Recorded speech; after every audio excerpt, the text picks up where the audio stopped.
নমস্কার বন্ধুরা, কেমন আছেন আপনারা? আশা করি ভালো আছেন।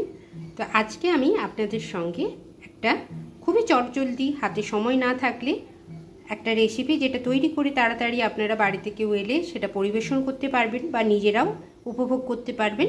সেই জন্য খুব চটজলদিভাবে কিভাবে মাছের কালিয়া রান্না করা যায় সেই পদ্ধতিটাই আপনাদের সঙ্গে শেয়ার করছি। চলুন রান্নাটা শুরু করে দিই। দেখতে অদ্ভুত লাগছে, আপনারা দেখতে পাচ্ছেন। তো চলুন রান্নাটা আমার সঙ্গে শুরু করে দিই। মাছের কালিয়া বানানোর জন্য আমি এখানে নিয়ে নিয়েছি মাছ, 4 পিস মাছ নিয়েছি। মাছটা বেশ বড় সাইজের ছিল, তাই এইভাবে কাটা হয়েছে।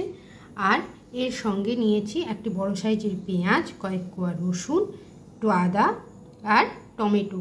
এটাকে আমি মিক্সিতে পেস্ট বানিয়ে নেব একটা। আর সঙ্গে লাগছে এই যে গুঁড়ো মশলাগুলো, ধনে গুঁড়ো, জিরে গুঁড়ো, হলুদ গুঁড়ো, লঙ্কা গুঁড়ো আর কাশ্মীরি লঙ্কার গুঁড়োটা আমি পরে দেব। এগুলোকে জল দিয়ে আমি গুলে রাখবো। আর সঙ্গে লাগছে গোটা গরম মশলা, তার মধ্যে আছে তেজপাতা, দারচিনি, লবঙ্গ, এলাচ আর একটু গোটা জিরে। আর এখানে আমি আলু দেব, তাই এই যে 4 পিস আলু আমি এটা আগে সেদ্ধ করে নিয়েছি, একটা সিটি দিয়ে নিয়েছি, দিয়ে রেখেছি। আলুটাও ভেজে নেব মাছ ভাজার পরে। তো প্রথমেই এই মাছের মধ্যে আমি দিয়ে দেব নুন আর হলুদ, দিয়ে ভালো করে মাখিয়ে নেব। মাছের মধ্যে দিয়ে নিয়েছি নুন আর হলুদ, ভালো করে মাখিয়ে নিচ্ছি। যেহেতু বানাবো মাছের কালিয়া, তাই পুরো রান্নাটাই হবে সর্ষের তেলে, তাই সর্ষের তেল দিয়ে দিচ্ছি মাছ ভাজার জন্য। তেলটা ভালো করে গরম হতে দেব।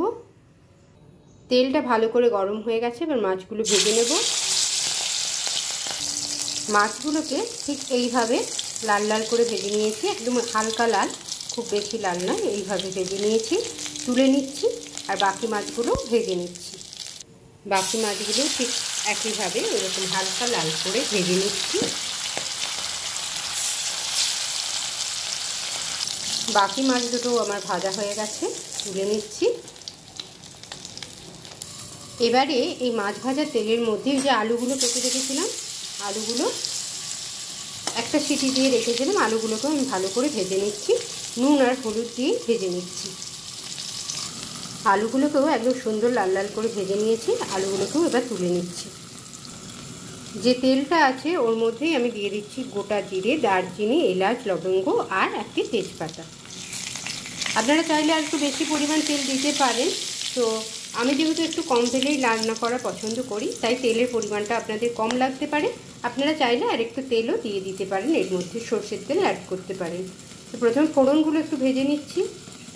ফোড়নগুলো ভালো করে ভাজা হয়ে গেছে। এবার ওই যে আদা, পেঁয়াজ, রসুন, টমেটো সব বেটে রেখেছিলাম একসঙ্গে, তো বাটাটা দিয়ে দিচ্ছি।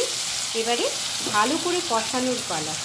তেলের মধ্যে এই যে পেঁয়াজ, আদা, রসুন আর টমেটোর পেস্টটা, এটা ভালো করে কষিয়ে নিতে হবে যতক্ষণ না পেঁয়াজ, আদা, রসুনের যে কাঁচা গন্ধটা আর টমেটোর গন্ধটা কেটে যায়, একটা বেশ সুন্দর ভাজা ভাজা গন্ধ আসে, ততক্ষণ ভালোভাবে মশলাটাকে কষিয়ে নিতে হবে। দেখুন মশলাটা বেশ সুন্দরভাবে ভাজা হয়ে গেছে, তেলও বেরিয়ে এসছে। এবার ওই যে জিরে আর আপনার জিরে, হলুদ, শুকনো লঙ্কার গুঁড়ো আর ধনে গুঁড়ো, যেটা আমি জল দিয়ে পেস্ট করে রেখেছিলাম, সেটাও দিয়ে দিচ্ছি এর মধ্যে। এবারে ওই আবার মশলা কষানোর পালা।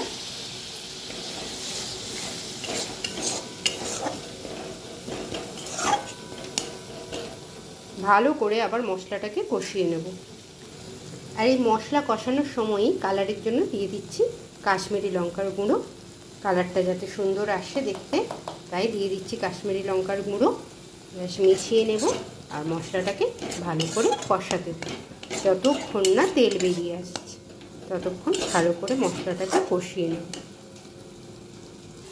দেখুন মশলাটা প্রায় কষানো হয়ে আসছে। এই সময় দিয়ে দেব সামান্য মিষ্টি, খুবই অল্প পরিমাণ। এবারে মশলাটাকে আবার একটু মিশিয়ে নিচ্ছি। ব্যাস, এবার মশলা থেকে তেল ছাড়ার পালা। সুন্দর কষানো হয়ে গেছে, গন্ধ আসছে, তেলটা শুধু বেরোনোর অপেক্ষায়। মশলাটা সুন্দরভাবে কষানো হয়ে গেছে। এর মধ্যে আমি সেদ্ধ করা আলুগুলো দিয়ে দিচ্ছি, দিয়ে একটু নাড়াচাড়া করে নেব। তারপরে দিয়ে দেব পরিমাণ মতো জল। একটু হালকা হাতে নাড়াচাড়া করে নেব, কারণ আলুগুলো সেদ্ধই আছে, আলাদা করে ভালো করে সেদ্ধ করার প্রয়োজন নেই। তাই একটু নাড়াচাড়া করে নেব মশলার সঙ্গে। দিয়ে দিচ্ছি জল, পরিমাণ মতো জল, যতটা মাছ লাগবে আপনাদের, যতটা রস লাগবে ততটা পর্যন্ত জল দিয়ে দেবেন। দিয়ে দিচ্ছি জল। মাছের কালিয়াটা খুব বেশি পাতলা হয় না, হালকা গ্রেভি গ্রেভি হয়, তো সেই পরিমাণ আপনারা জলটা দেবেন। একটু জলটা ফুটতে দেব, আর এই সময় নুনটা দিয়ে দেব। এই সময় নুনটাও আমি অ্যাড করে দিচ্ছি। দিয়ে এবার ঝোলটাকে একটু ফুটতে দেব। নুনটা দেওয়ার পরে ঝোলটা বেশ সুন্দরভাবে ফুটে উঠেছে। এই সময় আমি মাছগুলো দিয়ে দিচ্ছি, ঝোলের মধ্যে মাছগুলো দিয়ে দিচ্ছি।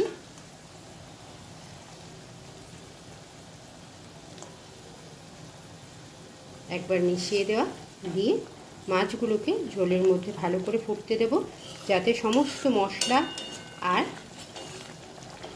গন্ধটা, যে সুন্দর যে গন্ধটা, সেটা যেন মশলা রস সমস্ত কিছু মাছের মধ্যে ঢুকে যায়। তাই সেইভাবে মাছটার রসটাকে আমি ফুটতে দেবো, ঝোলটাকে। এখন এই দেখুন মাছের কালিয়া আমার একদম রেডি হয়ে গেছে। চটজলদি কত তাড়াতাড়ি আমরা মাছের কালিয়া তৈরি করে ফেললাম। আর দেখুন, এই দেখুন ওইটুকু সামান্য তেল দিয়েছিলাম, তাই দেখুন সাইড দিয়ে তেল বেরিয়ে এসেছে। আর একদম লাস্টে আমি দিয়ে দিচ্ছি সামান্য একটু ঘি আর গরম মশলা, গোটা গরম মশলা যেহেতু আমি দিয়েছিলাম, তাই আমি আর গরম মশলার গুঁড়ো দিচ্ছি না। আপনারা চাইলে একটু গরম মশলার গুঁড়ো এর মধ্যে অ্যাড করতে পারেন। এবার একটু মিশিয়ে নিচ্ছি, নামিয়ে নেব। এই যে গ্রেভিটা আপনারা দেখতে পাচ্ছেন, মাছটা নামিয়ে রাখলে দেখুন কিছুটা গ্রেভি টেনেও নেবে, আরও একটু ঠিক হয়ে যাবে। তাই একদম কমপ্লিট আমার মাছের কালিয়া একদম কমপ্লিট। নামিয়ে নিচ্ছি। তাহলে বন্ধুরা, খুব সহজেই চটজলদি আমি তৈরি করে ফেললাম মাছের কালিয়া। এইভাবেও বাড়িতে একবার তাড়াতাড়ি, মানে হাতে সময় না থাকলে এইভাবে একবার কালিয়া বানিয়ে দেখুন, সত্যি অপূর্ব লাগবে খেতে। তাহলে বন্ধুরা, আজকের মতো এইটুকুই রাখলাম। নমস্কার, সবাই ভালো থাকবেন।